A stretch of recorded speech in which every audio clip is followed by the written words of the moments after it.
Hey, salut, c'est Pierre-Luc des équipements Barbiette à Hawick. Je voulais juste parler aujourd'hui. euh, on s'était parlé de l'aiguisage de votre scie la dernière fois, les principes.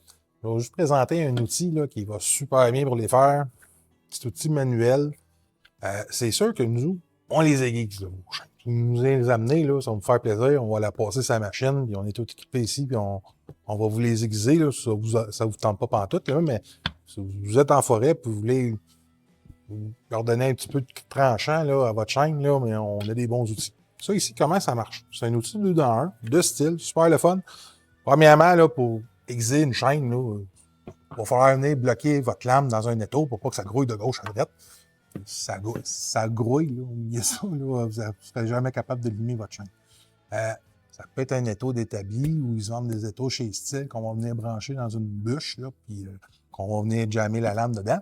Après ça, ben, on met, on met le frein, okay, parce qu'on ne veut pas que la chaîne glisse sur la barre. C'est aussi 2 en 1 là, vraiment merveilleux. Là.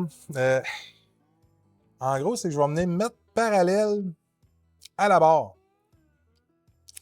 Et en plus, là, super le fun, il va y avoir un petit pictogramme qui va nous donner comment placer notre chaîne de ça par rapport à l'outil. Ça, là, c'est vraiment super le fun parce que, en plus de venir limer notre dent, comme je vous ai expliqué la dernière fois, le limitateur de profondeur, le raker qui est en avant, ça va venir le descendre en même temps. C'est pour ça qu'on appelle ça un outil 2 en 1. Là, si jamais je mets mon outil, là, puis que mon petit pictogramme qui est juste ici, là, on n'est pas sur le bon bord, on va jouer un tour.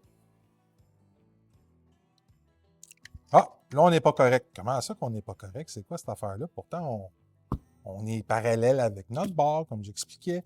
C'est que ma lime plate, au lieu de tomber sur notre raker à l'avant, on tombe sur le dessus de la dent. Fait que ça, si on est comme ça, on fait virer le petit 180. Puis après ça, pour faire les dents, on a juste besoin de faire tourner l'outil sur toute la longueur de la chaîne. Après ça, on bouge la chaîne. On bouge la chaîne. Et on est reparti pour un autre sillon. Vraiment, vraiment très important. L'autre affaire, là, vous allez voir aussi, sur le petit outil, il y a une flèche. T'sais, oui, on marque le côté de la chainsaw, là. Il y a vraiment un sens.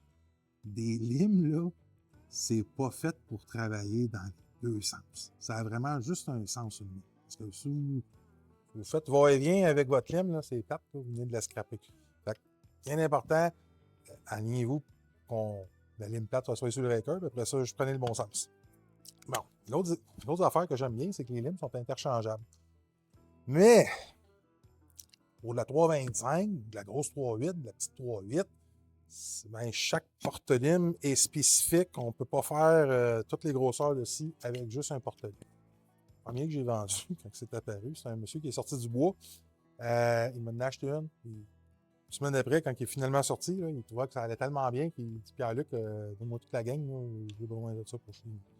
Si vous venez me voir aussi, vous allez avoir une démo en personne. Je vais peut-être être un petit peu vite. Là. Venez nous voir au 19-19-33 à Wick ou Kino 450-5-226. Je vais ici vous expliquer comment ça marche. Vous pouvez aller voir votre détaillant. Il devrait en avoir aussi. Merci beaucoup. À la prochaine.